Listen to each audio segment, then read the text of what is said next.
Okay, so maybe we could start with the Kagyu lineage supplication, which should be, if I can get my screen to do what I want it to do, should be appearing on your screen.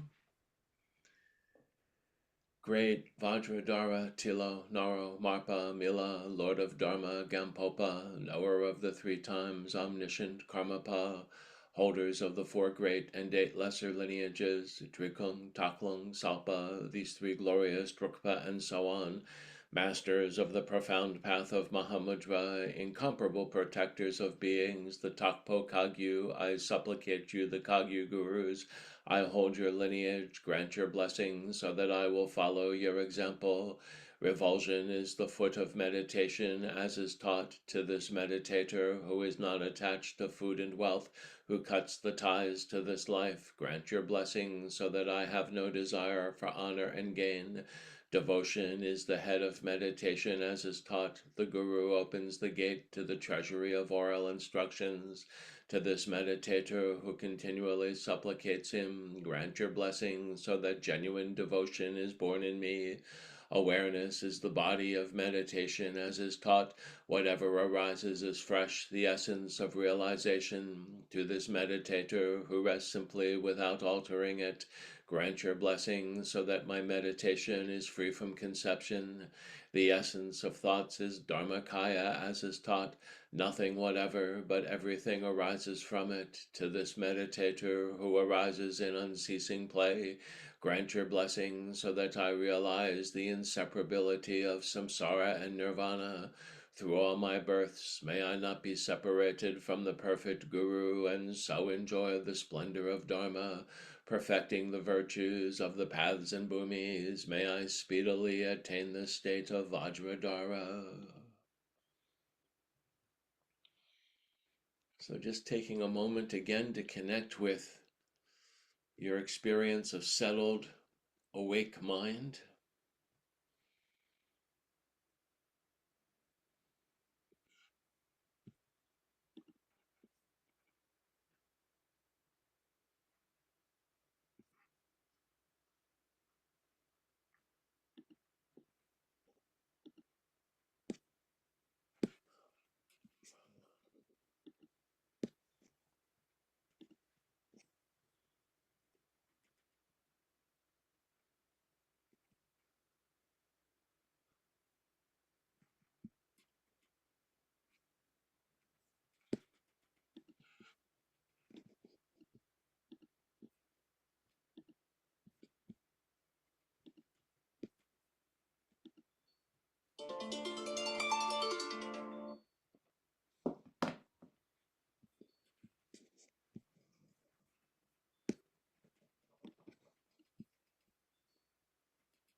So hopefully you're seeing the Crying to the Gurus from Afar document, and I will try to make that a little bit bigger. Namo Gurave, Guru, think of me. Kind root Guru, think of me. Essence of the Buddhas of the three times, source of the holy Dharma, which has been told and what has been experienced. Master of the Sangha, the noble assembly, root Guru, think of me. Great treasure of blessings and compassion, source of the two cities, Buddha activity that bestows whatever is desired, root Guru, think of me. Guru Amitabha, think of me, look upon me from the realm of Dharmakaya simplicity, lead us of evil karma who wander in samsara to the pure land of great bliss. Guru Avalokiteshvara, think of me, look upon me from the realm of Sambhogakaya luminosity, pacify completely the suffering of the six realms, shake us from the depths of the three realms of samsara.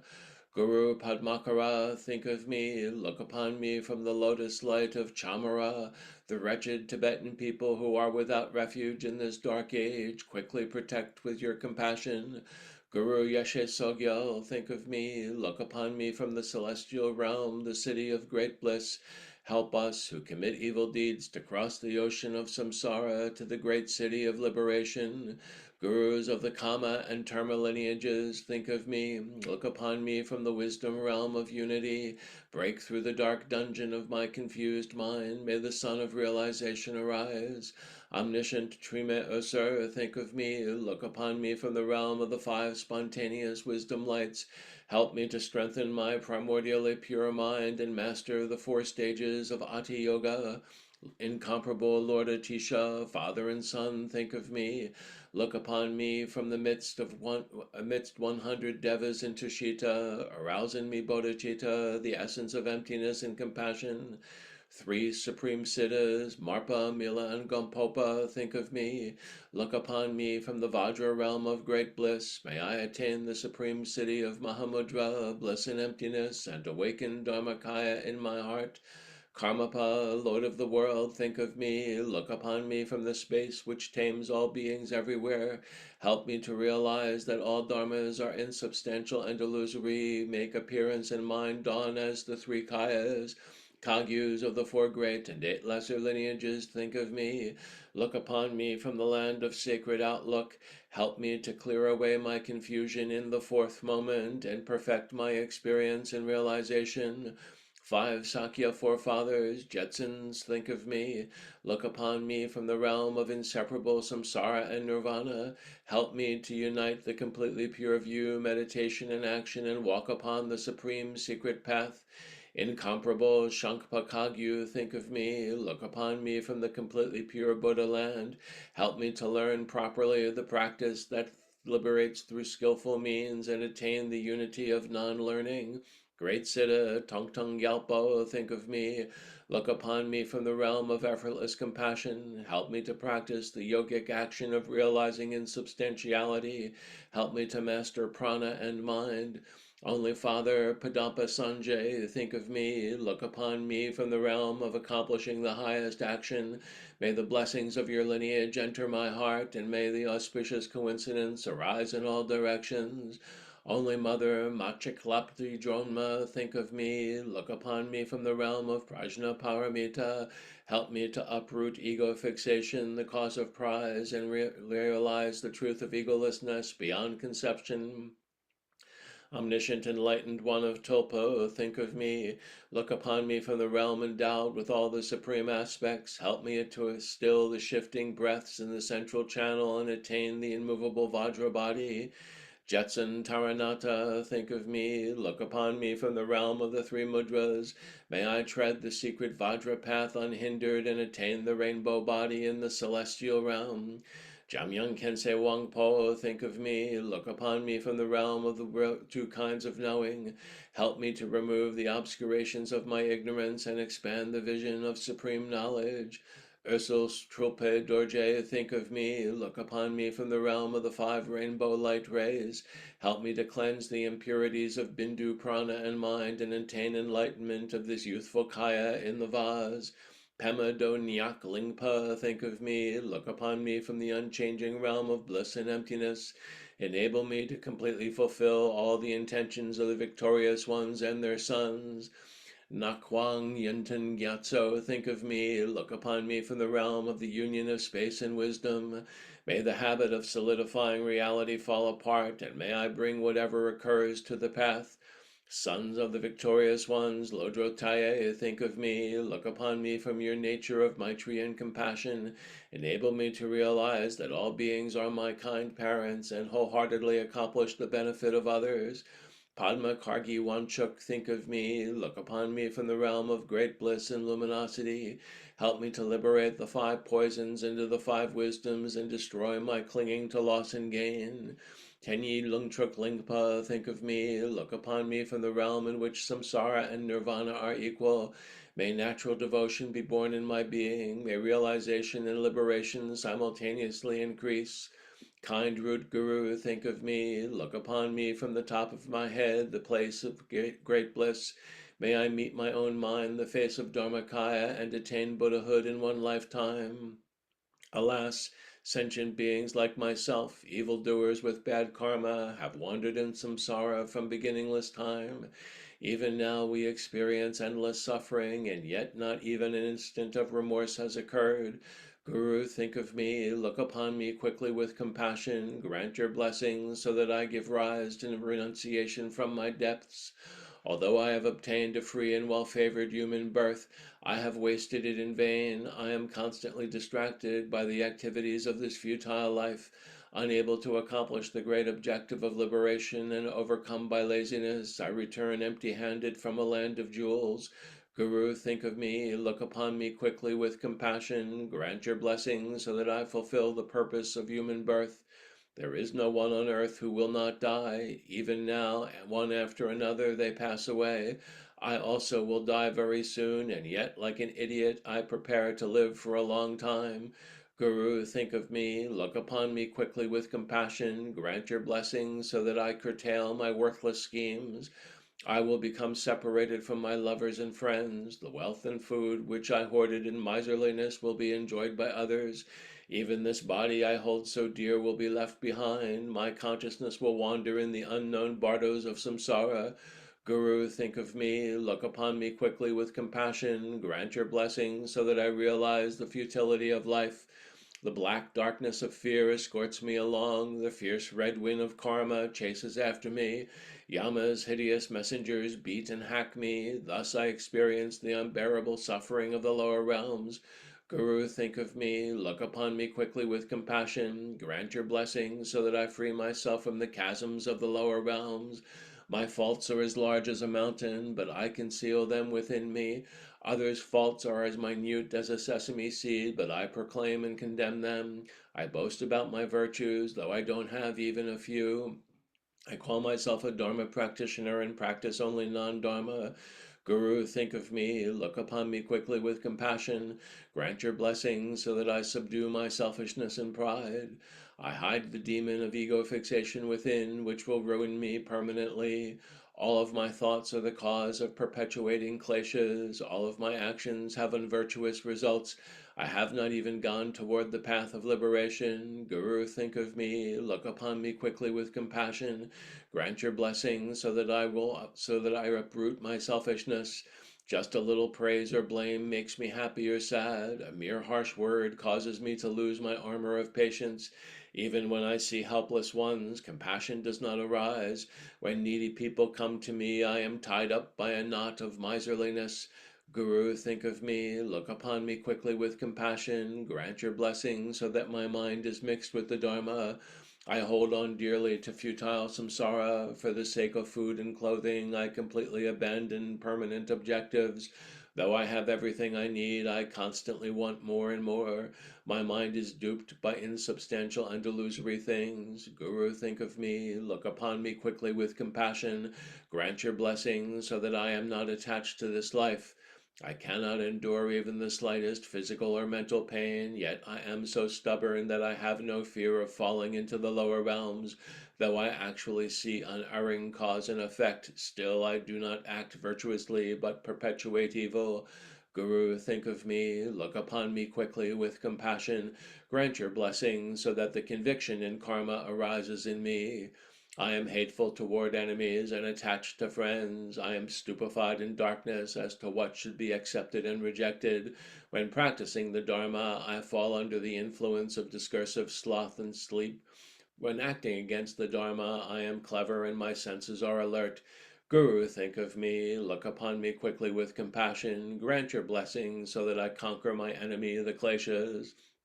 My outer appearance is that of an authentic Dharma practitioner, but inside my mind is not mixed with the Dharma. Like a poisonous snake, the kleshas are concealed within me.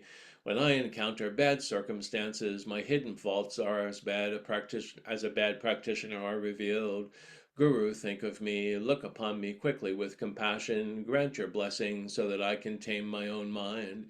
I don't realize my own bad faults. I maintain the form of a practitioner while engaging in various non-dharmic pursuits.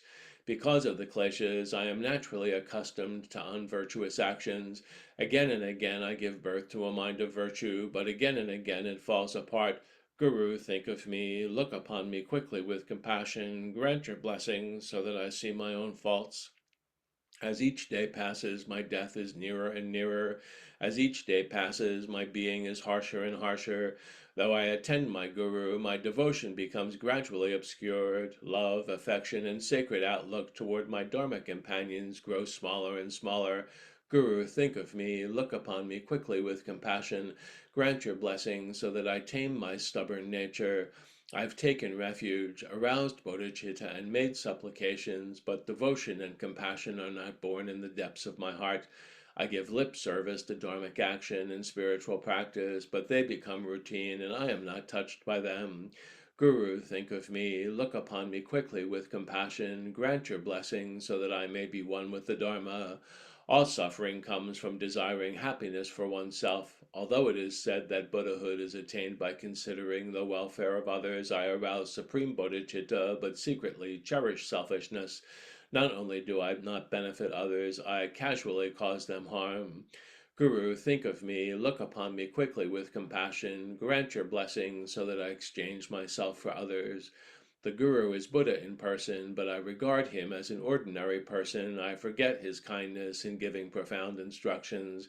When he doesn't do what I want, I lose heart. His actions and behavior are clouded over by my doubts and disbelief.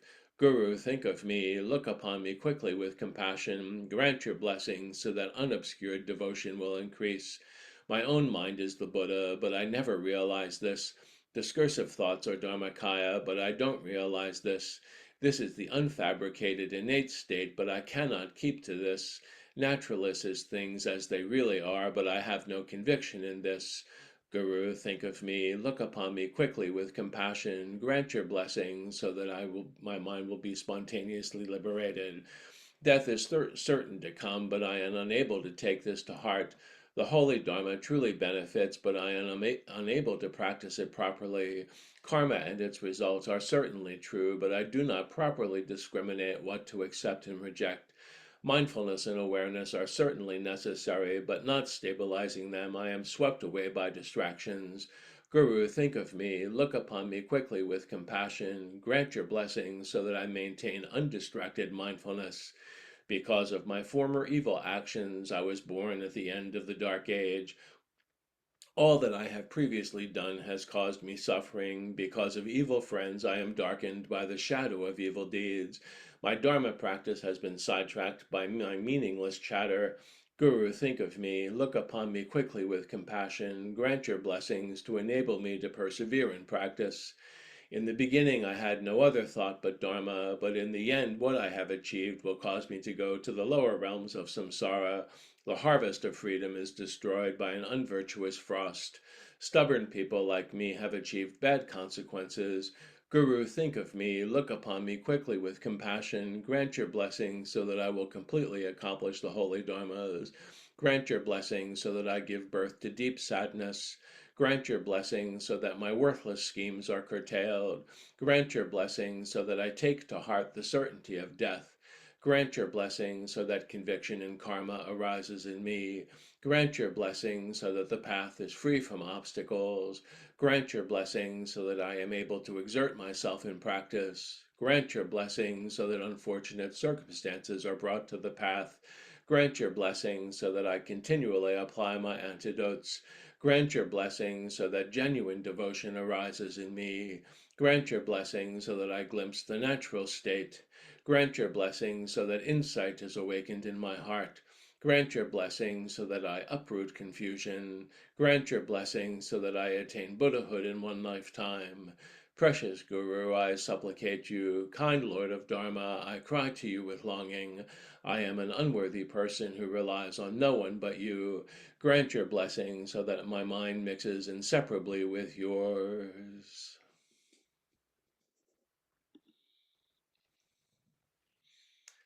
So take a moment, allow yourself to feel your longing to connect with the Dharma,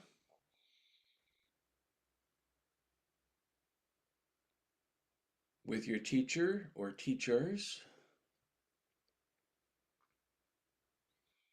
You're longing to let the Dharma soak into your life and transform you.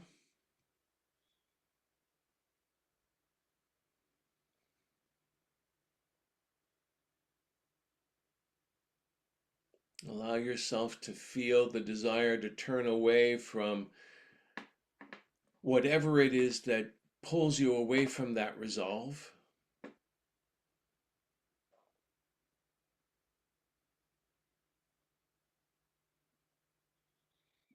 Remember whatever teachings you have on awake mind, open, clear, bright, not a thing to hold on to,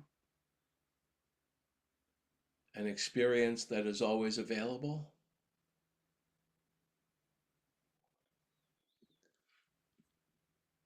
And from there,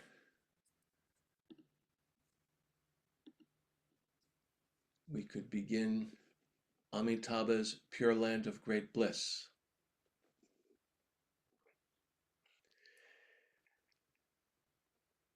To the sources of refuge, the three jewels and three roots, I go for refuge. To the sources of refuge, the three jewels and three roots, I go for refuge. To the sources of refuge, the three jewels and three roots, I go for refuge. So that all beings may be established as Buddhas, I give rise to the supreme awakening mind. So that all beings may be established as Buddhas, I give rise to the supreme awakening mind. So that all beings may be established as Buddhas, I give rise to the supreme awakening mind. So form in yourself that wish to be of benefit for others. And if there's someone you'd like to dedicate this practice for, whatever goodness we can accomplish, or if you want to dedicate it in general for the benefit of the world,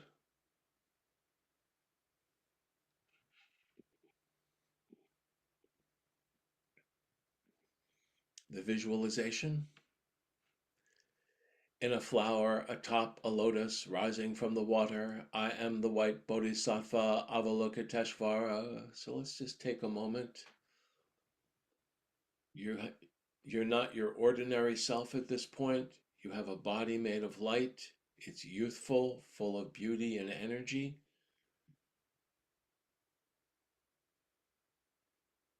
The embodiment of awake compassion.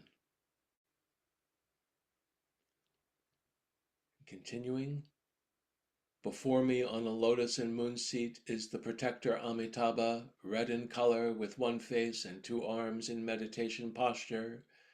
He holds an alms bowl, he wears Dharma robes and is seated cross-legged.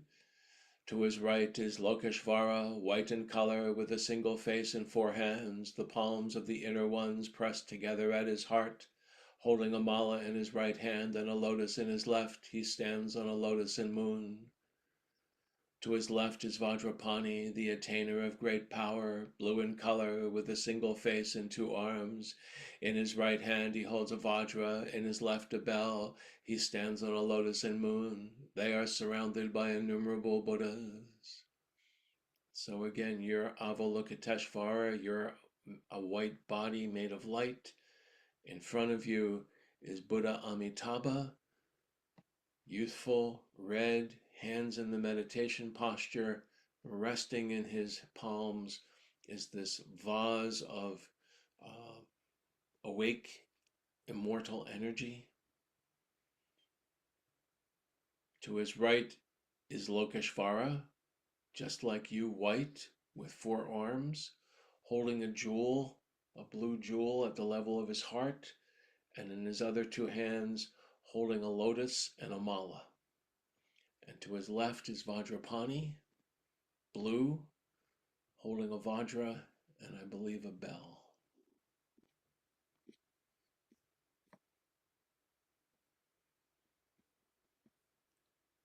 To the wondrous one, Buddha of boundless light, to the one whose compassion is great and the one who attained great power, to all the innumerable Buddhas and Bodhisattvas, I make supplication with an attitude of single-pointed devotion. I entreat you, please bestow upon me the supreme accomplishment. Empower me with your blessings so that I may accomplish awakening at limitless light, may accomplish limitless light. And so you're white Avalokiteshvara, and in front of you, the three Buddhas, Amitabha, Lokeshvara, Vajrapani, and we recite their mantra, Om Amidewa Hri, Om Amidewa Hri.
There's light flowing, blessings and light from the three Buddhas in front of you to you, blessing you and empowering you.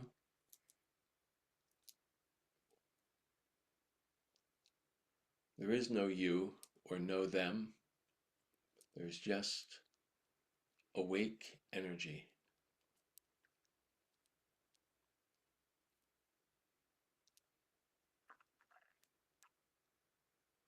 Om Ami Dewa Hri. Hri, Hri, Hri, Hri, Hri, Hri, Hri, Hri, Hri, Hri, Hri, Hri, Hri, Hri, Hri, Hri, Hri, Hri.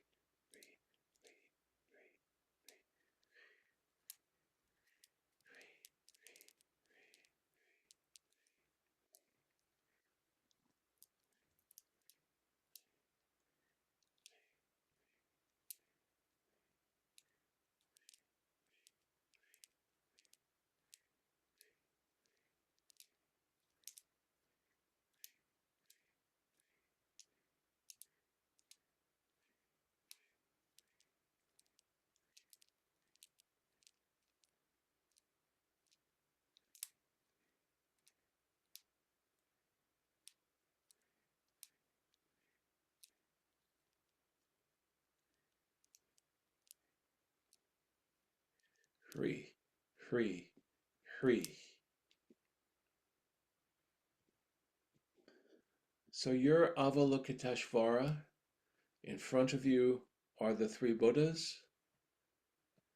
Within your body of white light, there is a central channel that stretches from the base and flares upwards at the top at the Brahmarandra. As for the essential points of the body, arrange the legs in Vajrasana, straighten the spine, and rest your hands on the thighs. As for the visualization, imagine that you are your yidam and that your mouth, urethra, anus, two nostrils, two ears, two eyes, and navel are each blocked with Hri. So let's take a moment. Your Avalokiteshvara. Imagine the syllable Hri, two of them, one for each eye, another at each ear, another at each nostril, at the mouth, at the urethra, at the anus, and at the belly button, at the navel.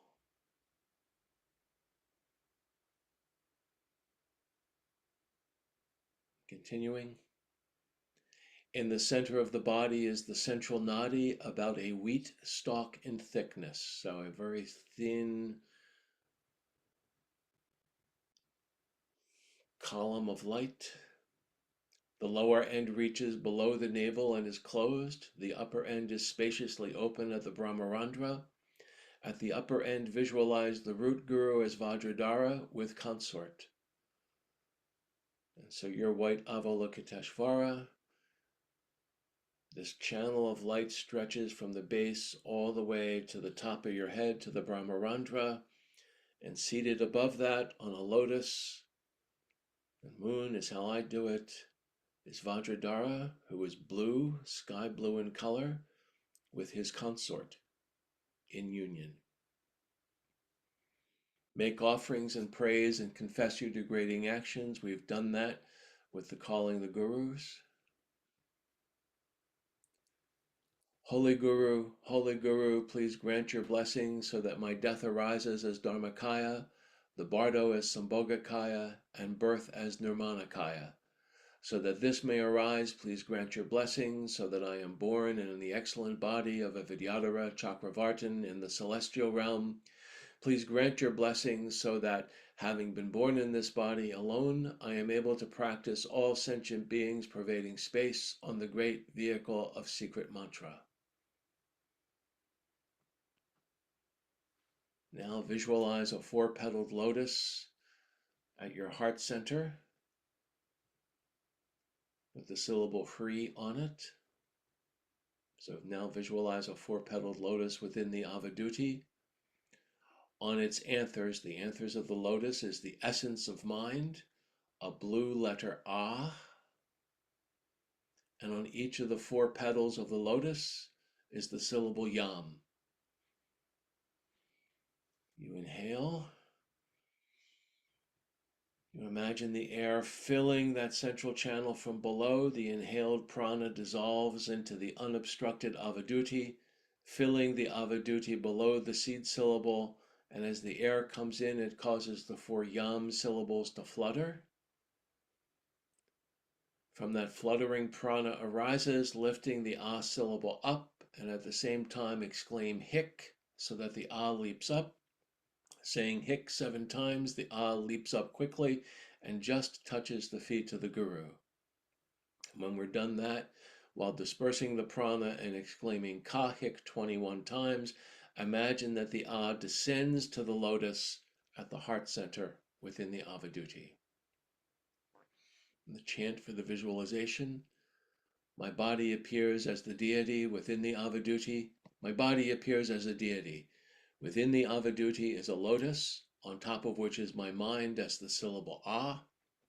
It is lifted by the prana and touches the Guru at the top of my head. By dispersing the prana, it descends again to the lotus. So one more time, your Avalokiteshvara. There is this blue channel from the base to the Brahmarandra, a lotus at the heart center, and on that lotus is the letter Ah. You can do AH in English, or just A if you wish in English. And as you inhale, the prana or air or energy fills the lower channel, fills the channel from below. The Yam syllables on the lotus begin to flutter, and they lift the Ah syllable up. The syllable's going to rise up to the top of the Brahmarandra, and the Guru is sitting there. It touches the Guru's feet. So I'm going to inhale and say Hik 7 times.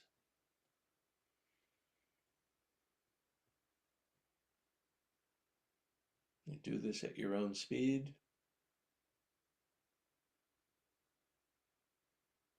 Hik,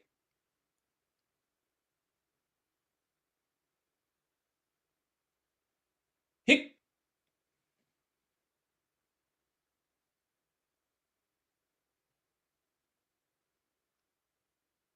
hik,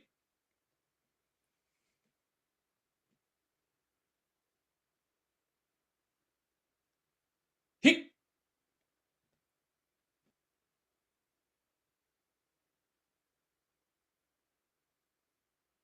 hik,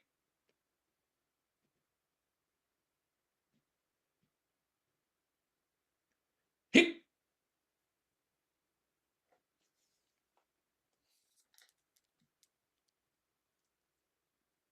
Hik.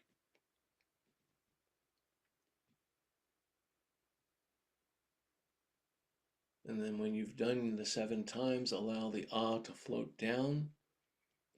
Ah, ah, ah.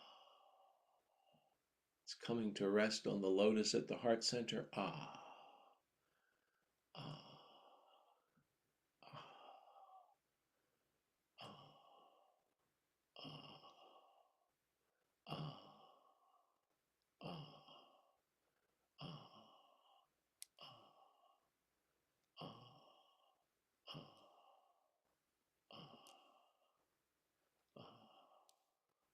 ah, ah.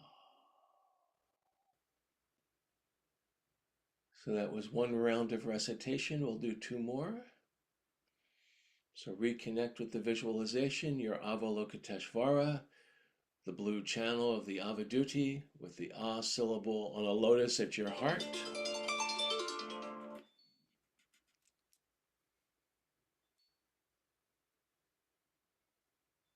Inhale the prana. Hic, hic,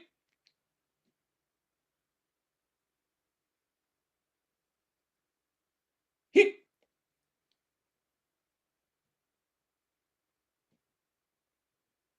hic,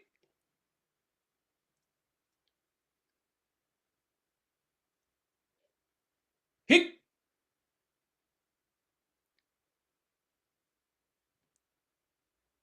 hic, hic.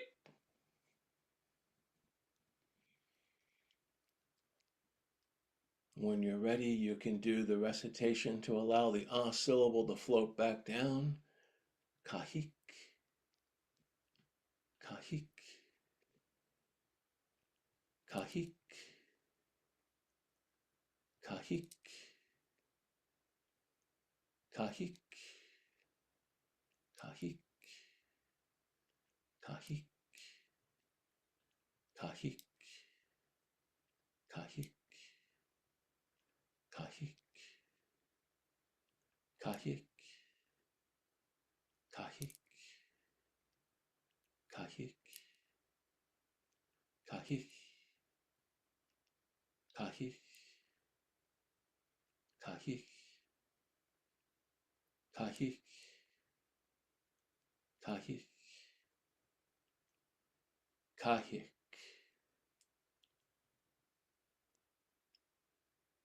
So reconnect again with the visualization, your Avalokiteshvara, the blue Avaduti, the lotus at the heart center, the syllable Ah.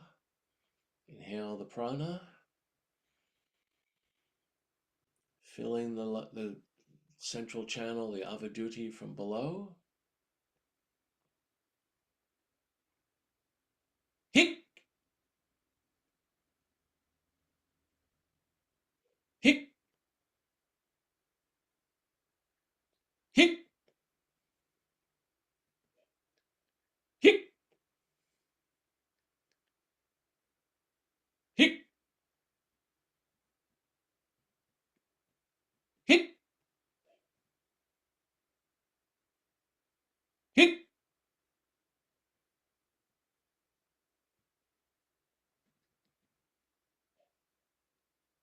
Kahik, kahik, kahik, kahik, kahik, kahik, kahik, kahik, kahik, kahik, kahik, kahik, kahik, kahik, kahik, kahik, kahik, kahik, kahik, kahik.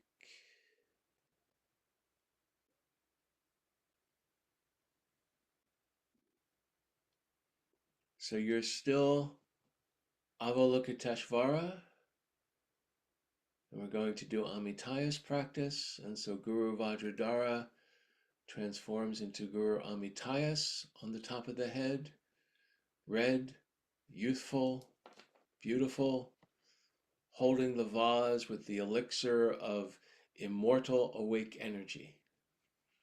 You're going to pour that energy into you, and it will fill you coming in the Brahmarandra and then fill your entire body as Avalokiteshvara with the energy of that.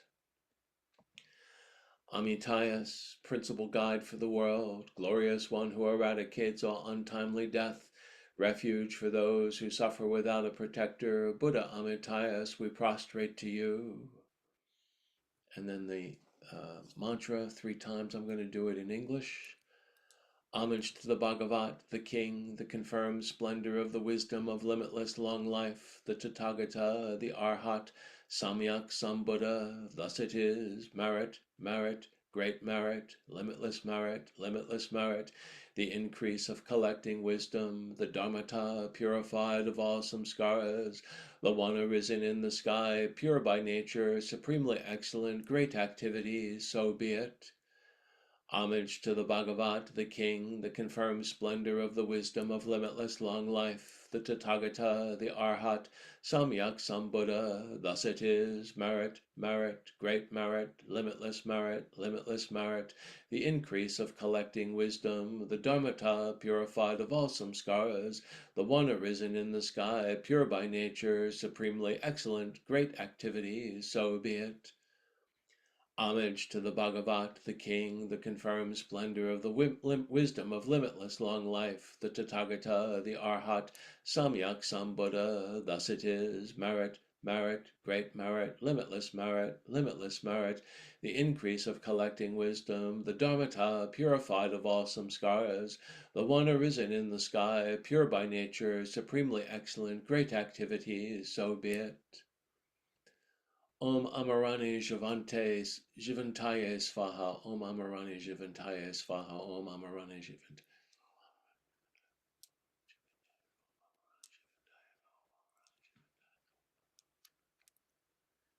While you're reciting the mantra, you're visualizing Guru Amitayas pouring that energy of deathless long life awareness into you.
Om Amarani Jivantaye Svaha. Om Amarani Jivantaye Svaha. Om Amarani Jivantaye Svaha.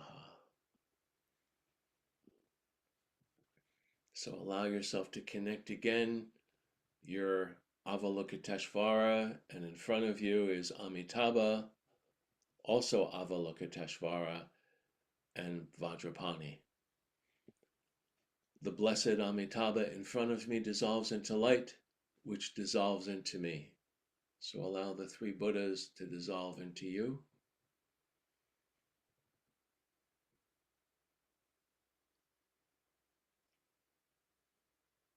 My own body, as Avalokiteshvara, becomes like a rainbow in the sky, and you now appearing in the form of the blessed Buddha Amitabha, an appearance in which luminosity and emptiness are unified.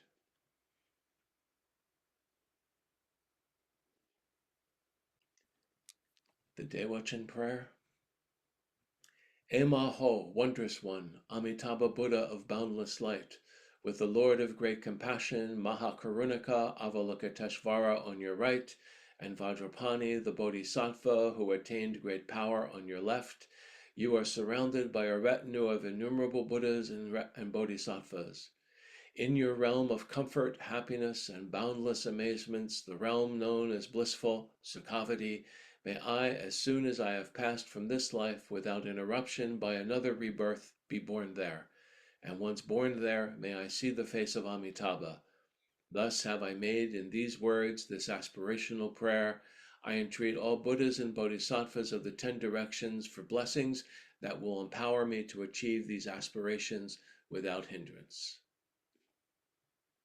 In all places, at all times, victorious Buddhas and your Bodhisattva children, think of me. I rejoice in admiration of your completion of the 2 accumulations. With the virtue I have already gathered, am gathering now, and will gather in the future, I present offerings to the 3 jewels. May the teachings of the victorious Buddha spread, the fruits of virtuous actions I dedicate to all sentient beings. May all wandering beings attain awakening as Buddhas. May virtuous roots be brought together. May they ripen in the mind's continuation. May we purify the 2 obstructions and complete the accumulations. May long life, health, and experience and realization increase. May we ascend the 10 bodhisattva levels in this lifetime. As soon as we pass from this life, may we be born in Sukhavati. Having been born there, may the lotus bloom. May we awaken as Buddhas in those bodies. Having attained enlightenment, may we guide wandering beings. So I'm going to pause the share. We'll save the final dedication for when we're done.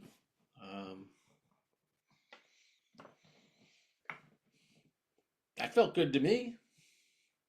Love to hear thoughts or experiences, things you'd like to talk about. I can always talk, but you know. Let me start with thank you for all of you have been very kind and generous with your support. So thank you.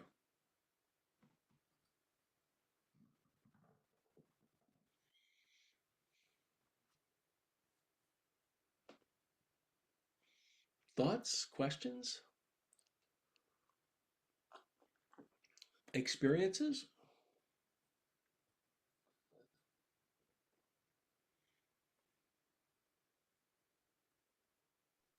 I have a question. Um, when you take in the prana, Mhm. do you hold your breath while you do the 7 6? So, yes and no. Great answer.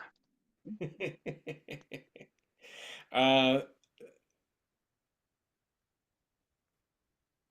there's a practice called vase breathing.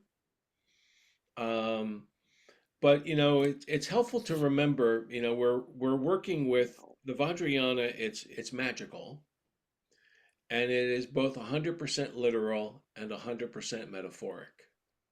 So we will be sometimes metaphoric and sometimes literal, and where they are, that's very hard to unravel.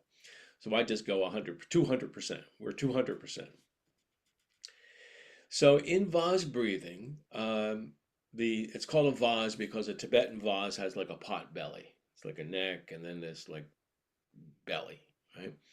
And so if you breathe in deeply and you allow your lower diaphragm to expand, your belly expands, and then allow your sides and your back to open, and you take this shape, right? So you breathe in deeply, and before you do this, so I'll take a half step back to begin the practice, and it's helpful, Robert, to ask the question because I think everybody has this, but it's worth a short review. So you close both ends of the vase.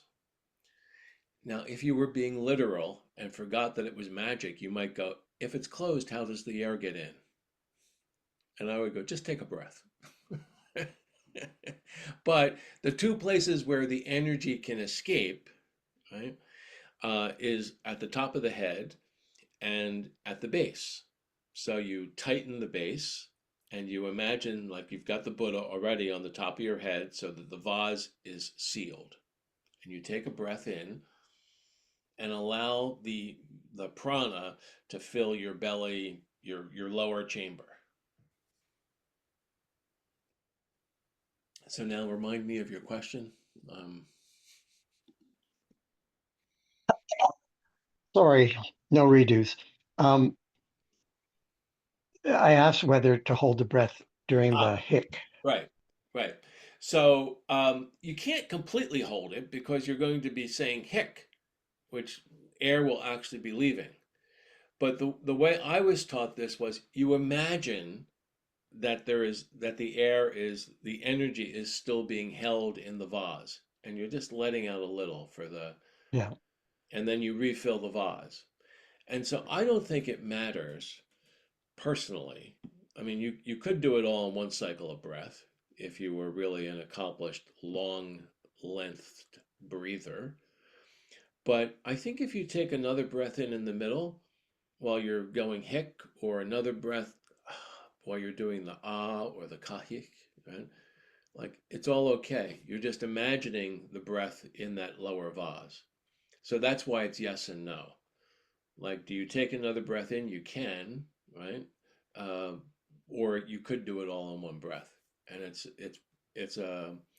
your Avalokiteshvara. So you've got a body made out of light with this blue channel and the white lotus. So it's like not we're not really working with the physical body, just this meat body that we have. So does that speak to your question, Robert? yes. Okay. But the last part is the most unsettling, Right. uh, because you know I I know how to take in a lot of air. I used to be a flute player. Right. Um, I know how to hold a lot of air. I Mm-hmm. know how to meet it out very slowly. Mm-hmm. But that's physical rubber. Right. And then right at the end, you just threw a curveball. It's like, yeah, but you're not, which of course I know, but then you forget it because we're Right. talking about breath and belly and lower gate and which always it's all physical. Um, so I'm going to have to play with that. It's where I think that's where, when the practice of Buddhism met the yoga of Shiva, Shaivite yoga, in the 7th and 8th centuries in northern India, and they began to put together the physical and the understanding of shunyata and how mind is. Um, so you're using your body, so it has a yoga quality, right? But it's not about where we hold on. So there's nothing wrong that it's experienced with the body. In fact, that's actually helpful, but it's also not a thing. And it's the whole purpose of this kind of practice. When you die, Jeff, I saw your hand. When you die, right, you don't have your body anymore. Like by definition, your consciousness is separating from your body. Yeah, You're getting ready to do that. So you can't really truly complete the practice and hold on to body. It's about letting go. So that's part of the helpfulness of visualizing yourself as Avalokiteshvara and this strange syllable ah and the whole thing.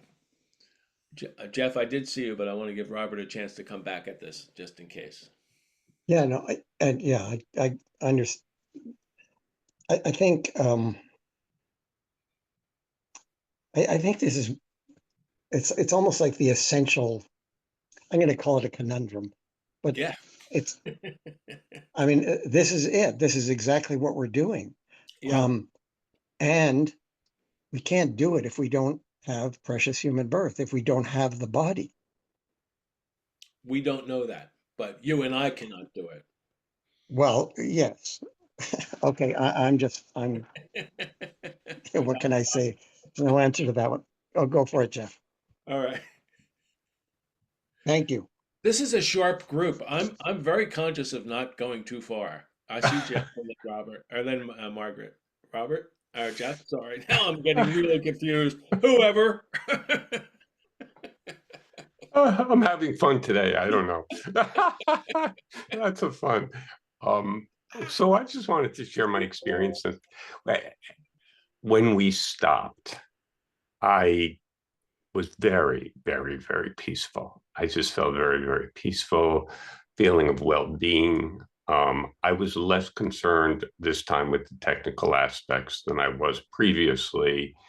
Um, because I don't think there's really much that's going to be explained verbally. I think it needs to be experienced on some level and understand that we're dealing with things Mhm, that are non-physical, and I'm cool with that. mhm. Uh, Beyond that, I've spoken before about a tingling that I get on my head when I do meditation, general meditation, like the calm abiding, not all types of meditation, but that has been increased significantly when I do this meditation. I feel this whole area here um, just when I say tingling, it's not exactly like pins and needles like you'd get, but just this kind of I don't know. I know the texts describe it as if somebody were to place a warm hand on top of a bald head, the feeling that you would get. Right. Um, but I just can only say that I get that, and it's a very, very it's very pleasant. There's nothing bothersome about it. I neither try to hold on to it nor do I try to make it Great. happen or anything like that. Uh, those are the experiences that I feel that I have, which are great. I don't know if it's what is indicative of doing it right or doing it wrong or whether I'm supposed to. I don't know any of that.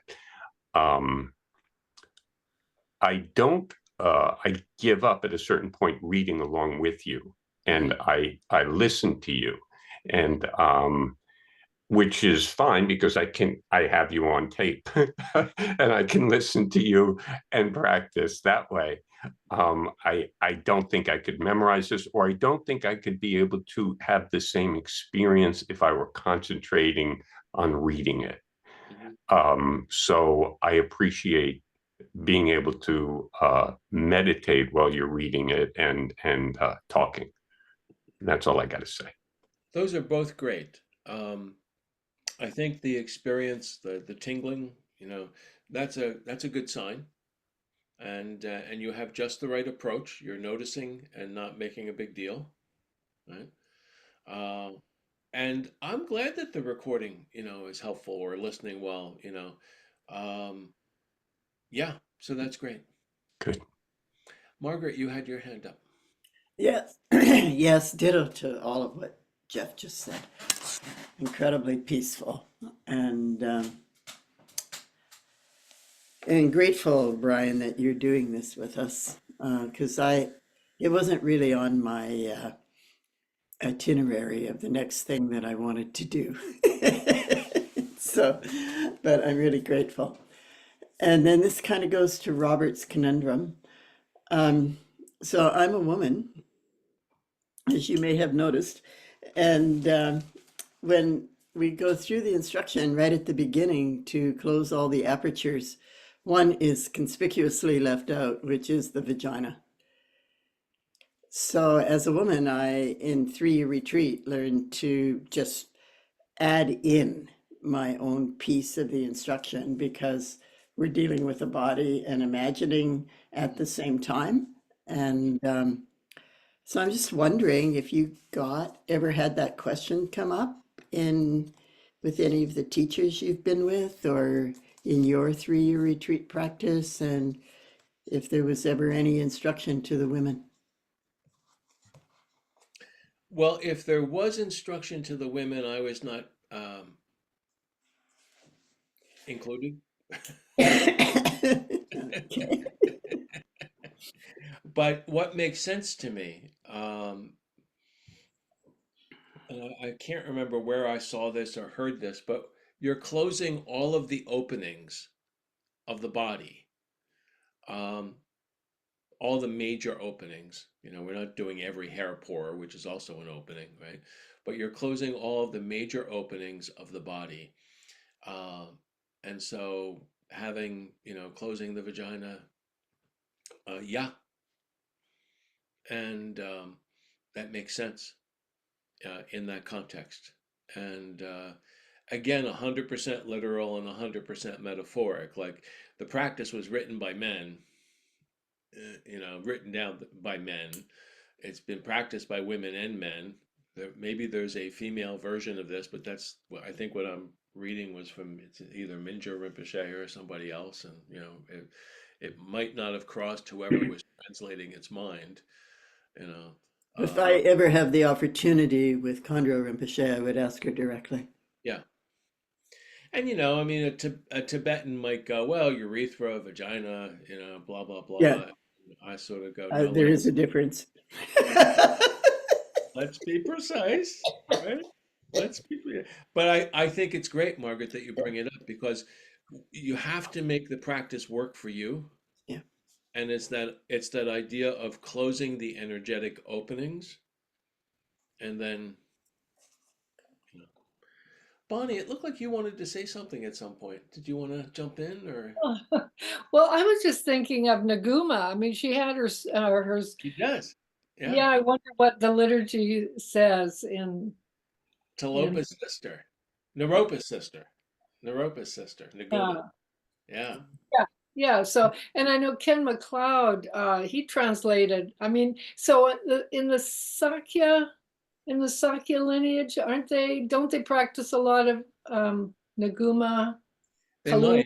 might. Yeah, There are Kagyu lineages that practice that. So, Kalu Rinpoche's lineage, which was Shangpa Kagyu, Shankpa, yeah. practiced that. yeah. So, but And Judith would know. That's the other person to ask. Judith. Judith Zimmer Brown. Oh, Yeah, I might send her an email. Yeah. there you go. Oh, um, As would Anne Klein. She would have something to say about that. Okay, I've answered my own question. I now have 3 women that I could. Your homework is to let us know. Don't be giving me homework, honey. That's not gonna go anywhere. My homework is to drop expectations. I think what has been happening to me is I've been having a lot of dreams of instructions on emptiness, just really kind of strange instructions. And like last night, I had a dream, and I think I've been reading a Zen Mind Beginner's Mind, and I was yeah. reading his opening on posture. Mm. And so at the very beginning, he talks about where our body and mind are not two and not one, and so this not two and not one, and I think that led me to dream about emptiness, and so that's interesting to me that it has that I've been having these dreams Mm. and all these weird, yeah. They they may even be lucid, but I'm not noticing that they're lucid because they just seem to be such vivid dreams.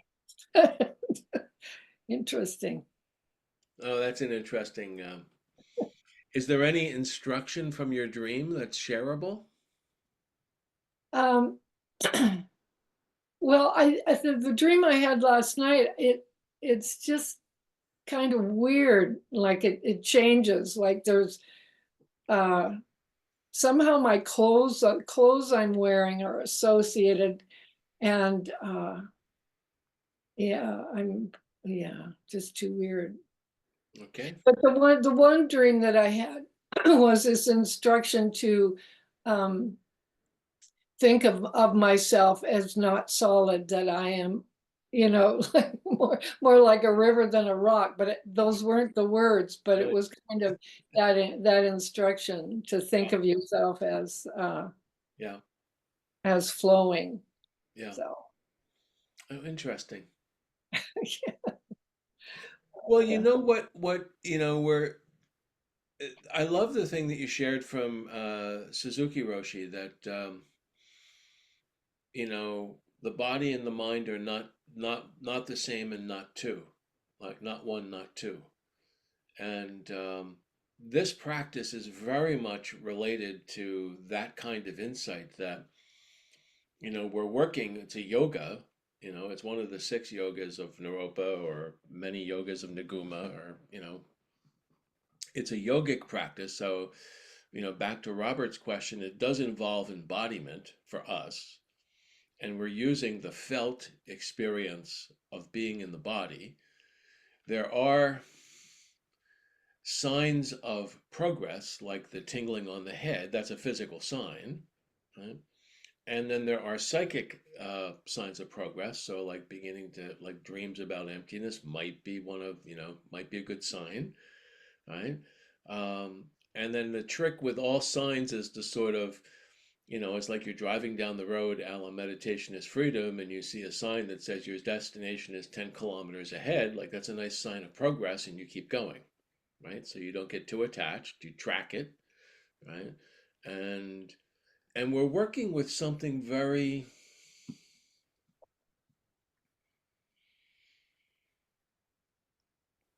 um it's beyond subtle.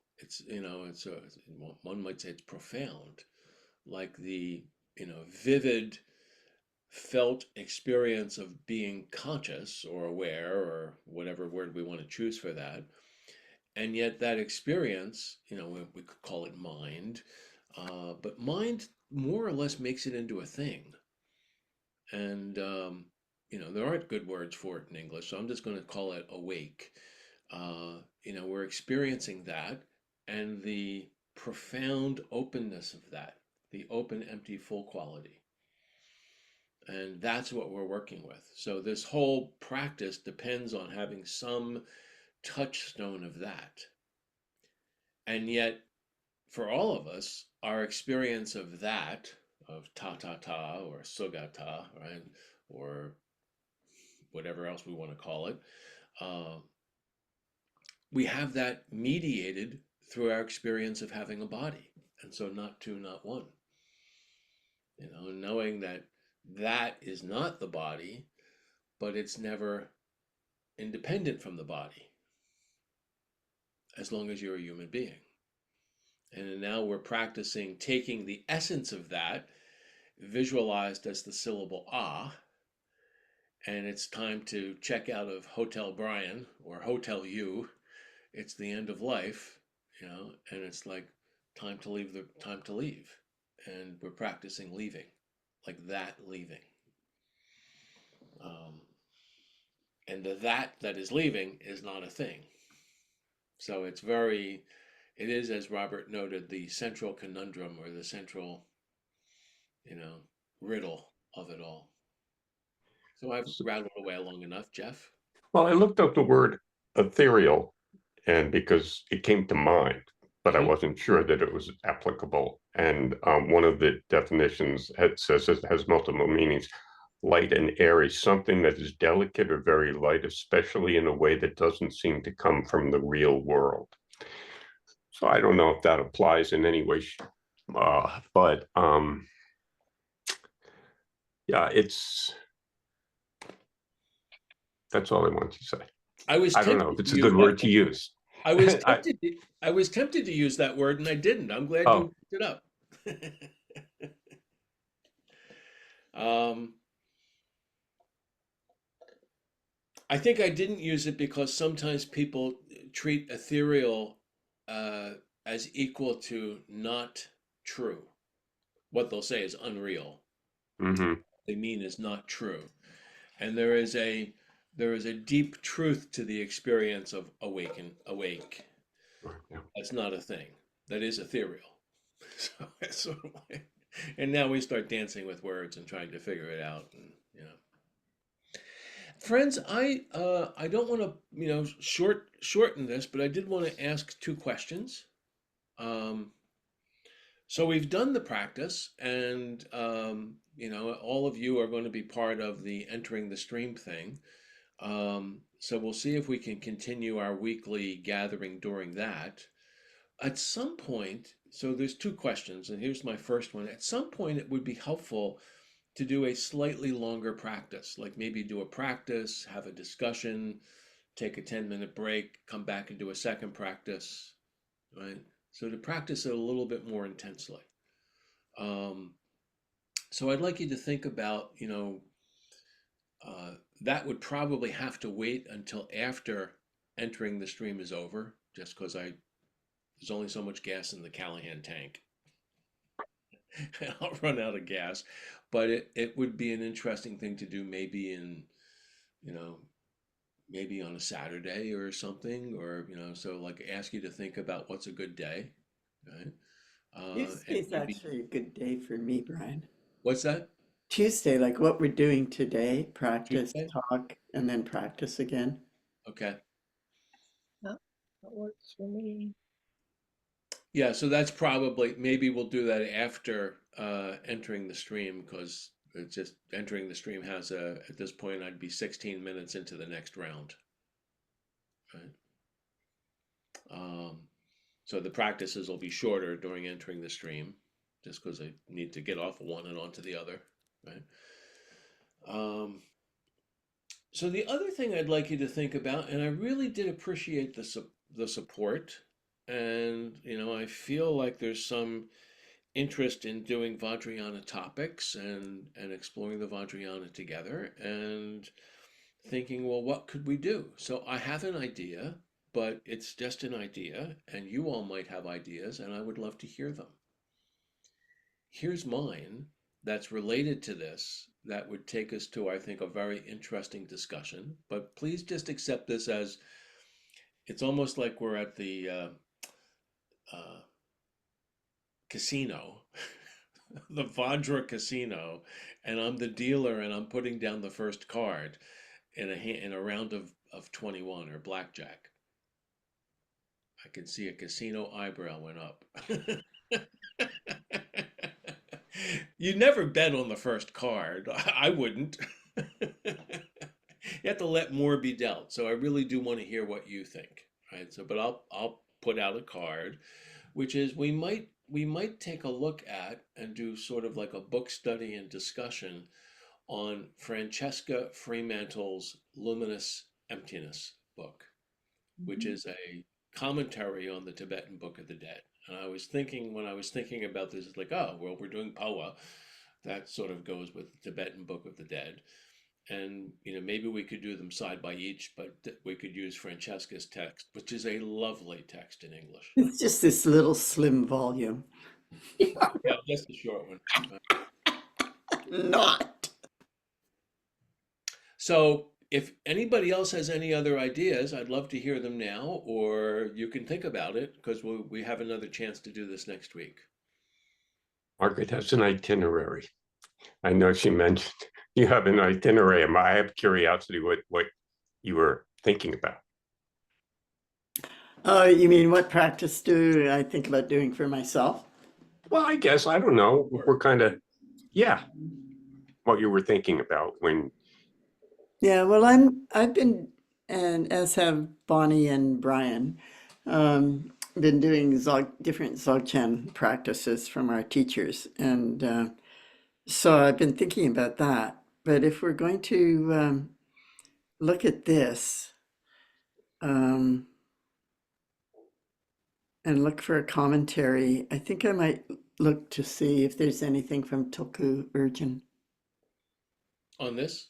on this. On Phowa or on the Book of the Yeah, Inspiration? Okay, directly. Yeah, okay, that would be good.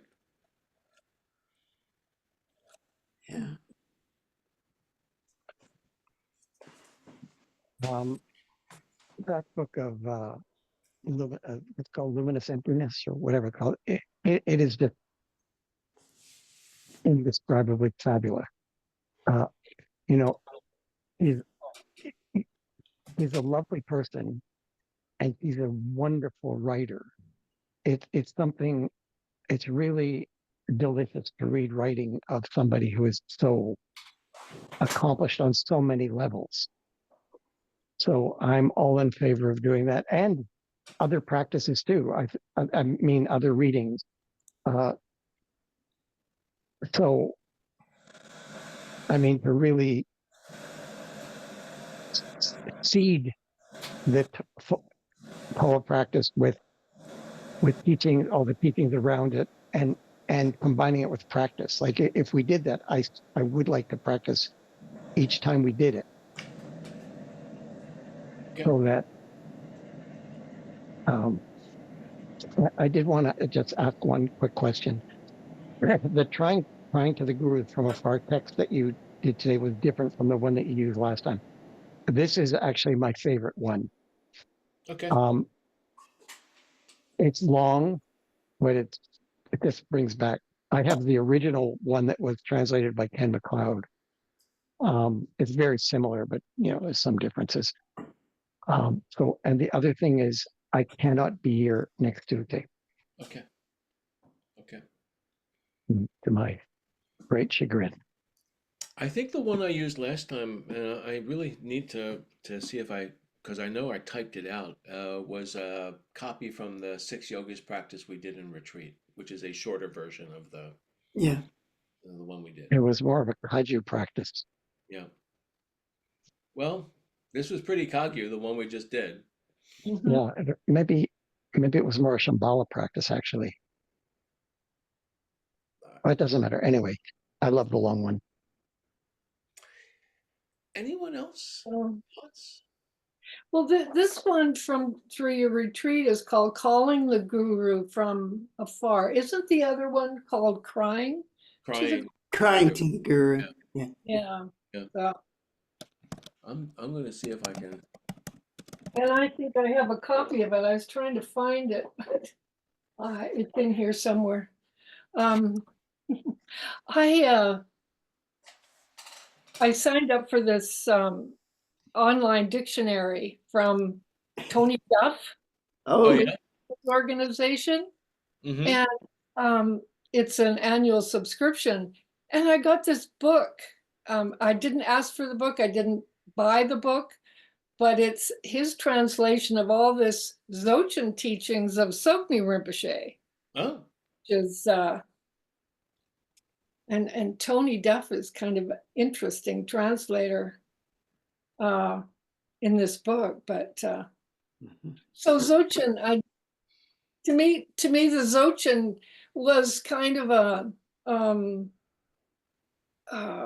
different way of looking at the Vajrayana teachings. Just so, and comparing Mahamudra and Dzogchen was kind of interesting.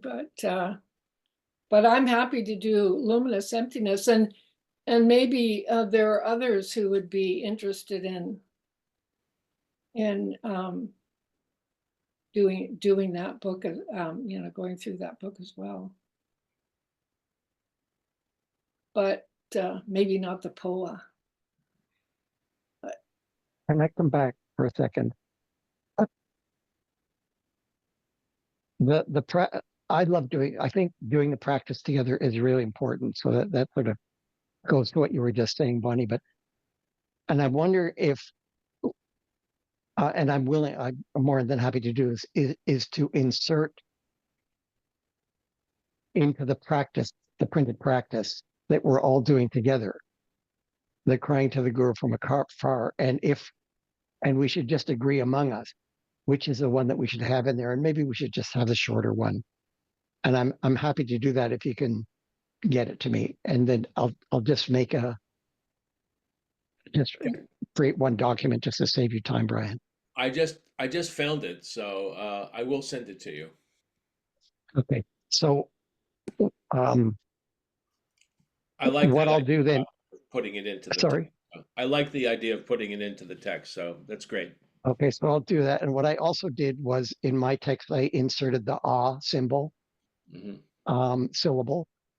So I'll do that and I'll just send it to everybody and you can use my version or not. Okay. Thank you. I love to play with this stuff. Thank you.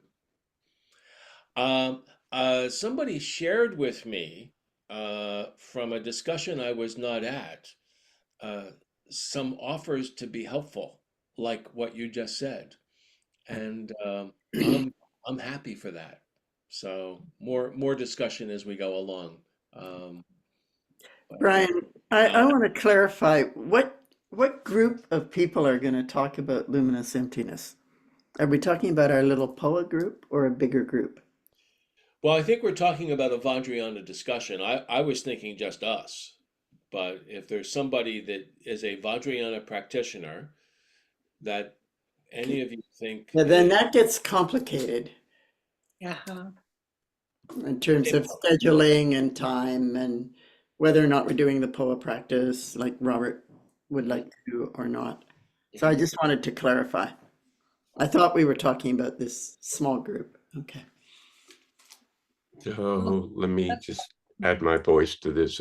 Yes, it's more complicated, I think, but whoever can benefit from it, I think, would be good of us to include um, anybody that could benefit from it, even if we have to backtrack a little bit. So that's just my personal feeling. Is that's what I think we should do with this kind of practice. If there's somebody who is, you know, uncertain, it's not something obviously that we should be advertising and that kind of stuff. But if there's somebody that can benefit from it, then I don't know that it needs to be, held static to this particular group. The other thing I was going to say was just from my perspective, I kind of got what I came for, which was I was curious. I think this practice, I wasn't curious, of POA is something that's very important to me. I don't believe that I'm going to be around all that much longer. I don't know why I know that. But so it was important to me to get this under my belt, so to speak, right below the navel. Right below uh, the Yep. um, and this feels wonderful and it's great, and I would like to continue. But when I hear, okay, when I hear like crying to the guru from afar versus calling the guru from afar, and a long version versus a shorter version, I don't get hung up like largely on the words and how they might be slightly different in one. I've heard of it from many years ago, calling the guru from afar, different versions from the FPNT and those kinds of things. I think the sentiment is the important thing. Yeah. For me personally, I think that so whether the translation is a strict translation by whoever it is Monty just mentioned, or and I know you were talking about that necessarily, or from another person, or a long version or a short version, or something that makes no difference to me whatsoever. I don't I'm totally unconcerned with things like that. Mhm. Um, you know, so that makes no difference to me. So I'm just silent on that. But I just want you to know that I don't consider that stuff uh, really critical or even necessarily meaningful. It's the sentiment of calling the guru from afar, and if you read through it, whether you're asking, I got it. Now I'm just going on. Push a button, get a lecture. Don't do it. Don't do it, Jeff. You'll be sorry. Um, That's great. I echo your thing, and I think we've reached a consensus. Unless somebody wants to strenuously voice an objection, let's use the short version. Just because we have more time for this, and the essence of connecting with devotion and a real sense of letting the Dharma soak in with all the different things that's said in those chants, right? That's the essence of those chants. So I agree. The thing about including other people, and I want to be, I'm going to pause the recording. Uh, there we go. Now back to the recording. We're at this place in the Dharma where it's really a challenge between like not being too exclusive, not making an obstacle to it, but also not making it too easy. And not having it be so Tibetan that an ordinary person in the US or Canada can't do it, but also not throwing out the wisdom that that culture is transmitting. And, you know, what came from India to Tibet is not the same thing that's practiced in Tibet. Like what they went to India for, well, like Marpa and, you know, whatever, all the other people went to India. Um, they didn't, you know, like 200 years later, that looked Tibetan. And when it went to Japan, it looked Japanese and etc. So it's like there's a cultural thing that's happening. And you think about our culture that desperately needs something like something that points out awake awareness and good heart and but people aren't going to be visualizing Tibetan seed syllables necessarily. Maybe some will, some who are really into it, but it's sort of like anything else. There'll be like some small percentage that are into that, right? And others who actually want to, and I'm into it. You know, I find it really fascinating and helpful and powerful. And but others need the teaching in a way that's accessible. So we were talking about the gatekeeping principle, and I was suggesting we were talking about inviting other people into this discussion. And long discussion, I was suggesting, well, it has to be appropriate for the person, and they have to be ready. It's the shorthand of what we were talking about. So I just would like to Brian's the add gatekeeper. that the times they are a changing, and I don't know there's the same need for secrecy that there was with regard to that. And I think the Dalai Lama has, and other have Mm-hmm. spoken about the fact that things are virtually everything now that was held secret is now available Right. for download at your fingertips. Not that you'll get the explanations or the benefits necessarily as you would in a direct transmissions, but the times they are changing, and this year is going to be very challenging. And I think I would call it an inflection point. But so what am I trying to say? Simply that I don't know that we have to stick to traditional practices very strictly, that we're that they have the same, you know, I'm not saying about asking 3 times. I asked you once to do POA and you did it. And that was Right. fantastic. But I'll have to tell you that I was thinking that I might have to ask 3 times. I was not, I'm aware of that. So when you said you would do it, I was like, okay, cool. I don't, you know, you know, Your request caught me at the right time. yeah, exactly. Right. I got him off guard. So in any event, I guess flexibility on some level with some of these traditional things might be appropriate. Yeah, agree. Yeah. Cynthia. I love that we're having this discussion. It's something that I have chewed on and I think been for years. And I think in some ways I've been deterred from sharing what could be valuable for others because I was taught that by other teachers that the Tibetan tradition is pure and it mustn't be watered down in any way. And that's the value of the Tibetan tradition, forgetting the fact that, as you point out, Marpa brought it from India and syllables are pronounced differently in Tibetan than they are in India. It is the tradition to change. Right. It's a real dance. Um, so what both of you are saying, you know, and yet to keep the energy of awake that the practices convey uh, undiluted, which I think is what they mean by pure. Um, So, so why did, so it's interesting that Chogyam Trungpa translated all of these practices. Mhm. I mean, he had them translated, but he maintained the Sanskrit syllables, but using Tibetan symbols. Right.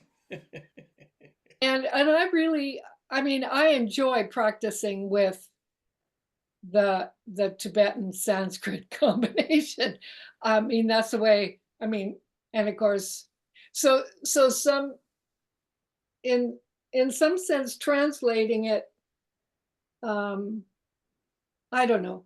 I mean, it's just my personal preference, I guess. That's the way I learned the practice, and that's the way I like to do it that way. For some reason. Well, somewhere in one of the manuals, Bonnie, there's a comment on exactly that.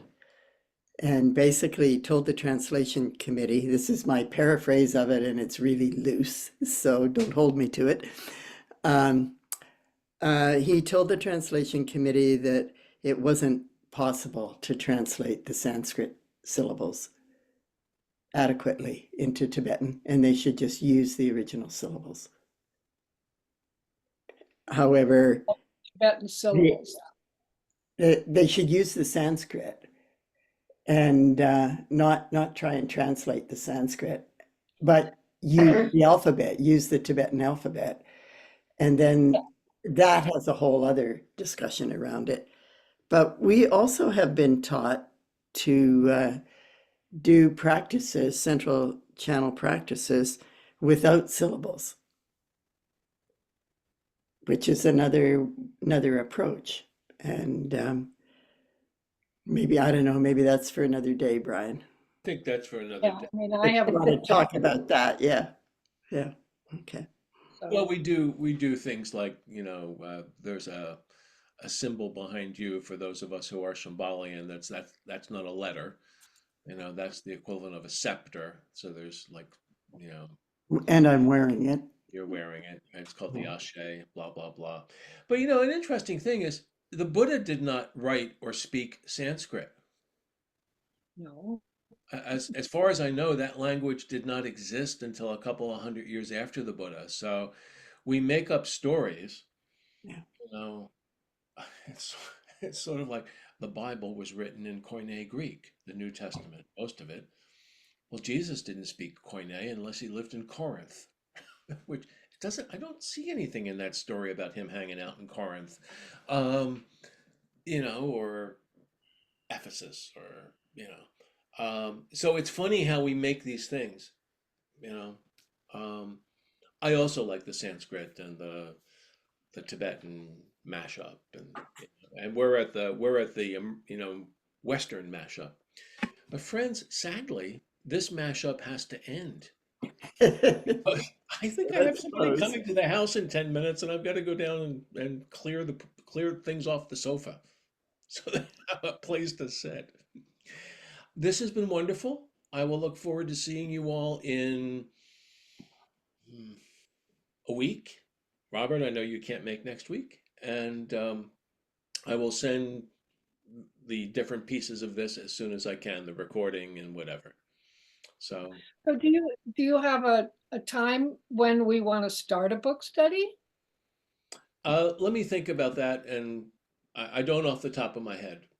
Oh, okay. Probably after. Let me think about it and talk to my executive director. Yes. By this merit, Highest merit, may may all all obtain Allocated omniscience, omniscience. may may defeat the enemy wrongdoing from From the from stormy the stormy stormy waves earth, of birth, birth, old age, illness, sickness, and death. and death. from the From the ocean, ocean of From the ocean of samsara, samsara, may I. may may I I free all free all beings. beings. And we were talking about Dzogchen earlier, so let's do one of those. By the confidence Confidence of the golden sun of the great of the great east, east, ladies. may May the the lotus may the garden lotus of the garden of the Rigdon's Rigdon's bloom. wisdom, may the dark May the dark ignorance of ignorance sentient of beings sentient be beings be dispelled, dispelled, may all and may may beings all all beings beings enjoy enjoy profound and profound, brilliant brilliant brilliant glory. Ciao, Bella. Ciao, Bello. And Bella.